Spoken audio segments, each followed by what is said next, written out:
বাংলাদেশ যুক্তরাষ্ট্র শুল্ক আলোচনার দ্বিতীয় দিন শেষ হলেও এখনও অনেক বিষয় একমত হতে পারেনি দুই দেশ। বাংলাদেশের জন্য শুল্ক ৩৫% ঘোষণার পরই শুরু হয় এই আলোচনা। দুই দেশের মধ্যে বর্তমান ও ভবিষ্যৎ বাণিজ্যে গতি প্রকৃতি কেমন হবে সেসব বিষয় এরই মধ্যে উপস্থাপন করা হয়েছে। মেহেদী হাসানের রিপোর্ট। বাংলাদেশের সবচেয়ে বড় রপ্তানি গন্তব্য যুক্তরাষ্ট্র, কিন্তু গত এপ্রিলে বাংলাদেশ সহ বিভিন্ন দেশের উপর পাল্টা শুল্ক আরোপের ঘোষণা দেন ডোনাল্ড ট্রাম্প। বাংলাদেশি পণ্যের উপর ৩৭% শুল্ক আরোপের ঘোষণা দিয়েছিলেন তিনি। তবে সম্প্রতি সে শুল্ক ২% কমিয়ে ৩৫% করার ঘোষণা দেন মার্কিন প্রেসিডেন্ট, যা কার্যকর হবে ১ আগস্ট থেকে।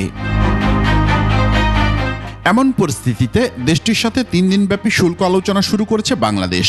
শুক্রবার শেষ হয়েছে দ্বিতীয় দিনের আলোচনা। দিন শেষে বেশ কিছু বিষয়ে দুই দেশ মোটামুটি একমত হলেও কিছু বিষয় এখনও অমীমাংসিত রয়ে গেছে।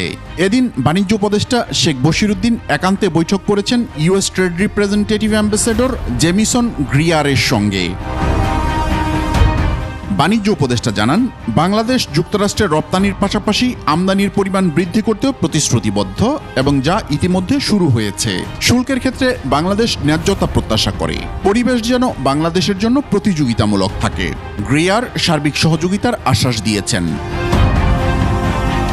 মেহেদী হাসান, ২১ টেলিভিশন, ঢাকা।